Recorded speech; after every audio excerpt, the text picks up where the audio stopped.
après avoir vu leur compte de taxes gelé au cours des 2 dernières années. On apprend en nouvelles de dernière heure que les Victoriavillois devront composer avec une augmentation en 2023.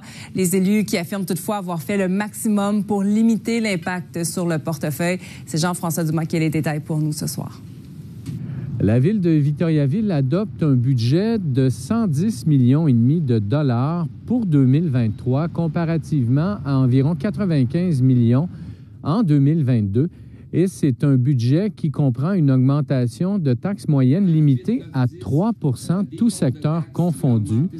Pour éviter un choc tarifaire à ces citoyens qui voient un nouveau rôle d'évaluation entrer en vigueur en 2023, bien la ville dit avoir abaissé son taux de taxation à un niveau jamais vu depuis 25 ans dans ce budget. Par exemple, un immeuble résidentiel dont l'évaluation était fixée à 1,5 $ par 100 $ d'évaluation en 2022 passe à 81 sous et demi du 100 $ d'évaluation en 2023.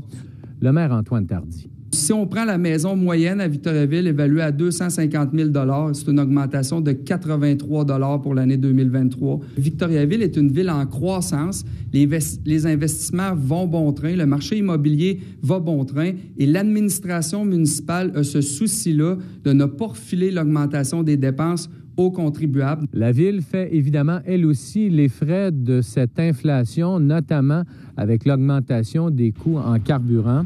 À titre d'exemple, la portion environnement et hygiène du milieu, qui comprend entre autres les coûts liés à la gestion des matières résiduelles, bien coûtera environ 1 300 000 $ de plus en 2023 qu'en 2022.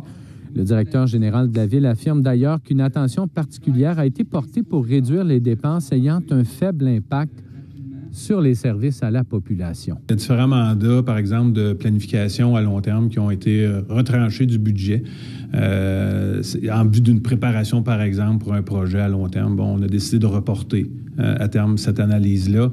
Certaines bonifications qui avaient été amenées également par des directions de services où il n'y avait pas de valeur ajoutée pour la population. Donc, on a décidé d'aller couper. La ville de Victoriaville rappelle par ailleurs, en adoptant ce budget aujourd'hui, qu'elle a été une des rares au Québec à geler son taux de taxation pour faire face aux effets de la pandémie en 2021 et 2022. Ici Jean-François Dumas, Radio-Canada, Victoriaville.